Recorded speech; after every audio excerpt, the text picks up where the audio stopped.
All right, welcome everyone. We're jumping right into a communications briefing for the Beacon exercise. Today we're going to build a simple, but believe me, incredibly effective P.A.C.E communications plan. This is the stuff that's designed to keep your team connected, even when everything else goes completely dark. Okay, so let's set the stage here. The scenario for Beacon is, well, it's the big one. We're talking about a magnitude 8.8 earthquake ripping along the San Andreas Fault. This means catastrophic damage to infrastructure and, just widespread devastation all through our coastal communities. So this is the core problem we're here to solve, right? Suddenly your phone is a brick. No signal. The internet is completely gone. How in the world do you start to coordinate with your own team, let alone with all your partner agencies, when the tools you use every single day have just vanished? The answer is your lifeline, the P.A.C.E plan. It's a structured approach that's designed for exactly these kinds of situations. It's a simple but really powerful tool to make sure you can communicate no matter what happens. So what is P.A.C.E? Well, it stands for primary, alternate, contingency, and emergency. The whole goal here is to build redundancy into your communications. So if your first method fails, you immediately have a second. If that one fails, you've got a third, and so on. It's all about creating these layers of resilience.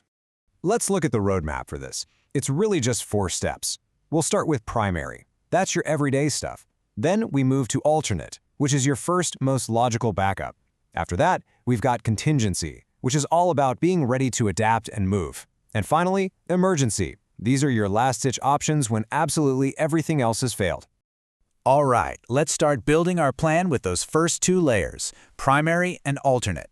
These are probably the methods you're most familiar with, and they really do form your first line of defense when communications start to break down. Okay, this is absolutely crucial, knowing when to switch. Your primary methods, voice calls, emails, they're great, but they chew up a ton of bandwidth. When the network gets slammed after a disaster, voice calls are the first thing to fail. That right there is your trigger to move to your alternate, texting. SMS uses way less data and can often sneak a message to a congested network when a call just has no chance. But you have to remember, a plan on paper is pretty much useless without the prep work. You need updated contact lists, and I don't just mean on a server that could go down. I mean print them out. Keep hard copies in your EOC, in your vehicles, everywhere.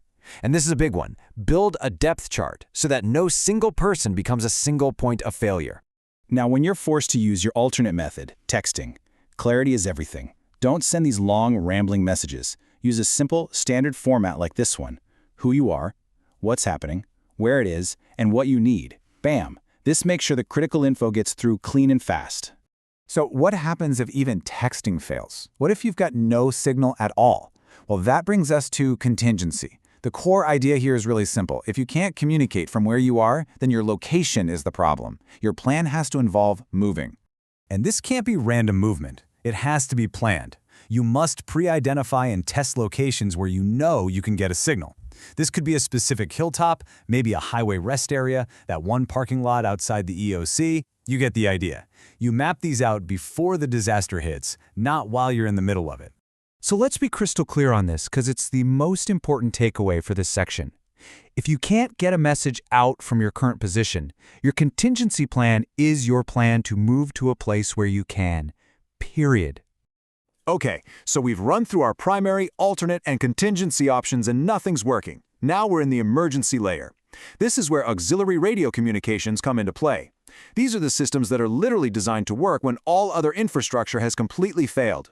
And here we've got a fantastic overview of our options. You've got ham radio, incredibly powerful, super flexible, but yeah, you need a license and you got to know what you're doing.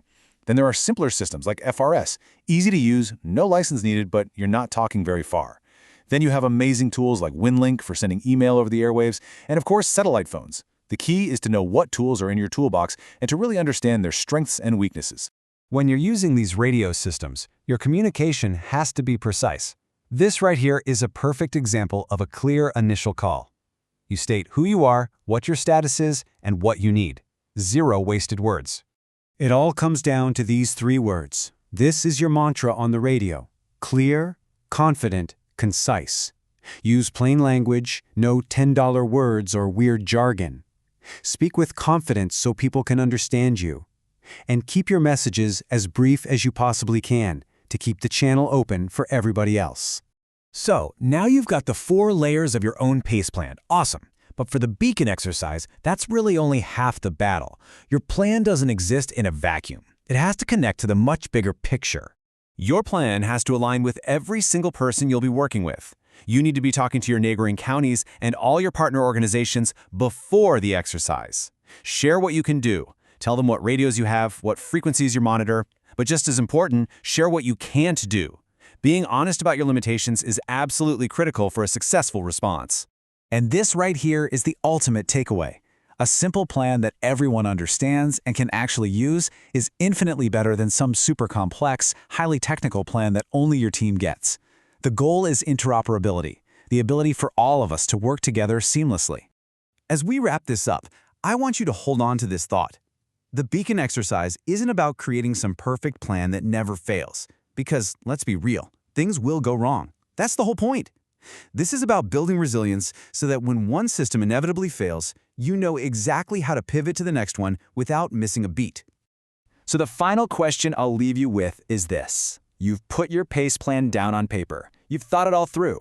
But will it actually work when the power's out, the networks are down, and the pressure is really on? Well, there's only one way to find out, and that's to practice. Thank you, and we'll see you in Beacon.